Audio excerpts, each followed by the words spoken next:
Good Monday makers. We've got 6 great projects from the community to look at this week. Let's jump right in and check them out. First up is this wagon upgrade from Hue, and this is really cool. You might have one of these wagons, or if not, you might definitely have seen them before. They're really common and a really great thing because they fold up and then fold out, of course, whenever you're ready to use them and allow you to haul things. I've seen people use them like apartment complexes. I've seen people use them to take stuff to the beach or to and from the car and the house. So, all kinds of uses for these. And Hue recently used the connectors to add more storage to the backside of the cart, as you can see here. And it looks like what he did was basically get some of the Maker Pipe T connectors and just branched off to the vertical in the cart here. And he looks like he just used some of the 3/4 inch to 1/2 inch adapter shims, which looks like it works perfectly. So you can see here where he's got the connectors attached to the verticals using the shims. And then he's got, I think, either 3/4 inch EMT, might actually be building with 1/2 inch EMT. So he just used 3/4 inch T connectors with the shims and then 1/2 inch EMT conduit and just kind of bent this U-shape piece of conduit here and did that twice, one on each side, and then used some conduit and T connectors to add some cross pipes, which holds a backpack here, as you can see. And of course, you could always put more stuff in there. So this is really cool. And just with a few turns of the hex wrench, you could potentially, take this whole thing off whenever you're ready to fold the wagon up, and that would be awesome too. Allow you to kind of store it easily, and then you can put it back together whenever you're ready to move some stuff around. So thanks so much, Hugh, for sharing this. Really great idea. Next up is a really neat trellis idea from Brian.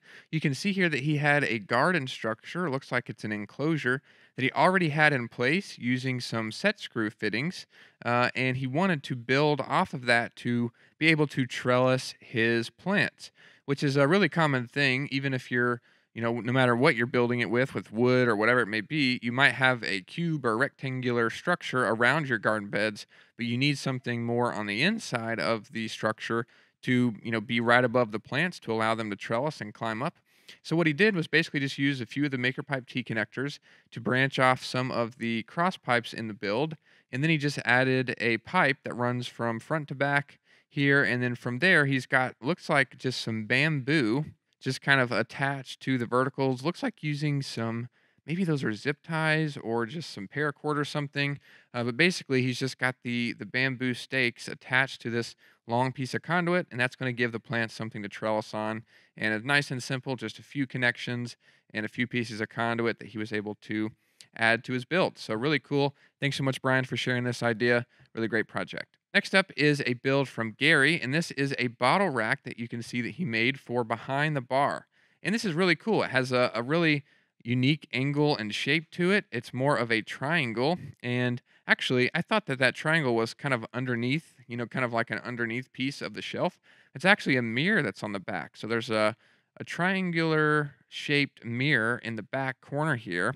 And basically, he just built a shelf unit that kind of gets wider the taller that it gets. So he's got a small shelf here, then it goes up, and then this shelf is a little bit longer.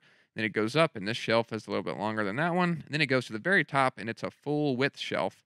And as you can see, it's loaded down with all kinds of different bottles on there. This is a really great project. And I think just like the previous two builds, I think he used all T connectors in the way he's got them oriented, straight up and down. And that allows him to have, one continuous through pipe from side to side, which is going to allow the different sizes of shelves as he goes up. And this has a really cool shape and a really unique shape, which is really awesome. So thanks so much for sharing this, Gary. Next up is a build from Martin, and we saw this a couple years ago, and he just shared an update because I think he's made some changes to the framework. Basically, Martin spends a lot of time, I think, out on Lake Michigan, if I'm not mistaken, and he uses this boat to just fish and kind of set sail. And basically, he is working on a railing project, as you can see, with conduit and connectors. And he's just got the vertical pieces attached to the boat deck going all the way around. And then he's using all kinds of different connectors. It looks like T's and 180-degree connectors to basically create this railing all the way around. And then he added some, looks like some fishnet all the way around, which is a nice touch and looks really great on there. And then I think he also built a, I think Yeah, on the back, he did another rung all the way around, and there's Martin on the boat, which is really cool. And yeah, he just built basically a railing all the way around. He basically split the frame up. So here he's got an access point. So whenever he climbs up, he doesn't have to climb over the railing as well. He can just kind of go through the space in between the two sections there. And just a really great project. Looks awesome. And he even added some fairings around it. So yeah, it's just really cool. Awesome build to add some railing to this. Otherwise, this would be wide open on the front, and it wouldn't have anything to stand and kind of protect you from falling in the water. So, thanks so much, Martin, for sharing that. Really great project. Next up is a build from Bob, and these are really beautiful garden arches that he created. And basically, it's just three arches, as you can see, and you can walk straight underneath them when you go through the front gate of this entranceway here. It looks like a beautiful garden area, and basically, it just features, verticals on the front and back. And it looks like he made arches that just join with the verticals using couplings there. And he said that he used our incremental bending calculator, which is awesome to hear. A while back, we did a tutorial and video for bending arches and circles with the empty conduit and using a hand bender, which is an inexpensive hand tool. And we also released a free calculator that you can use to figure out the measurements and the bends and everything like that to make this kind of process super simple. It's really awesome to see that people are using it and getting some help out of it. Really cool to see. So thanks so much for sharing that, Bob. And looks like a beautiful set of arches here. Looks like some cattle panels, or yeah, I think it's cattle panels secured to the frame, so the plants that are climbing up can go all the way up and over. As we've seen with some other arches in the community, it'll be really beautiful. I mean, it's already beautiful, but once the vines and everything are climbing up, you'll be able to walk through and just have a really cool area and just a really awesome garden. So thanks so much, Bob, for sharing these builds. Really great job.